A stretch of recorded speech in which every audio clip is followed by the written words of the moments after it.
এবার কবিরা গুণা করি, কবিরা গুণা ক্ষমা আছে আছে কি করতে হবো?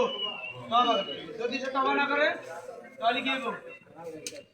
তবা না করলে সে কি হবো? মানে মারা যাইবো। কেউ বুঝুন নাই কবিরা গুণা অবস্থায় কেউ যদি মারা যায় সেই ইমানদার না বেঈমান? এখন যারা মাদক ব্যবহার করে খায় সবার গুণা কি? যে চাষ করে, যে বহন করে, যে বিক্রি করে, যে খায়, যে সহযোগিতা করে, সবার পাপ কি? 3 মিনিট দিলেও যেন খাইলেও হেরো, সাক্ষী দিলেও হেরো, সহযোগিতা করলেও কি সমান? এই মাদক নেশা করলে কি হয়? কবিরা গুনাহ হয়। কবিরা গুনাহ বড় না ছোট? এই গুনাহ ক্ষমা চাইতে হলে কি করতে হয়? তওবা। তওবা ছাড়া কি নেই? ক্ষমা। এই মাদক কি করে? এই মাদক যে সেবন করে সর্বপ্রথম তার কি হয়?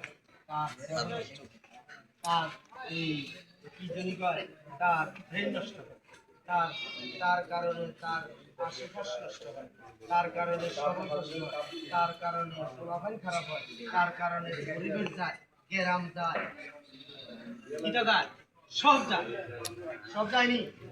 এরপরও কি করে? গার্মেন্টে লিয়ে দিছে, খাইলে কি হয়? ক্যান্সার হয়। এর হলো বিষ পান। সিগারেটের গার্মেন্টে কি? এখন এই জাতিরে কে সুদা? এই জাতিরে কে সুদা করিব? বলেন, এই জাতির উপায় কি? যাতে মাদক খায়, যাতে মদ খায়, গাঁজা খায়, লগে আবার এটা করে কত কিছু খায়, জাতিরে কে সুদা করিব? আল্লাহ করবো না করে তারা? আমরা সবাই আমরা কি সবাই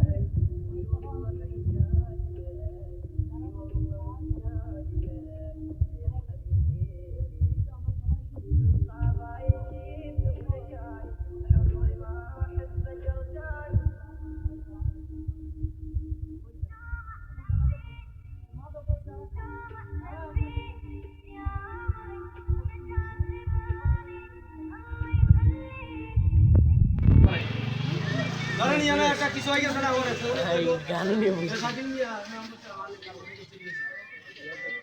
তখন কি হইব? তখন কি হইব? জানি না এগুলি কিছু হাজির। এখন আমরা একটা সিদ্ধান্ত নিবেন আমাদের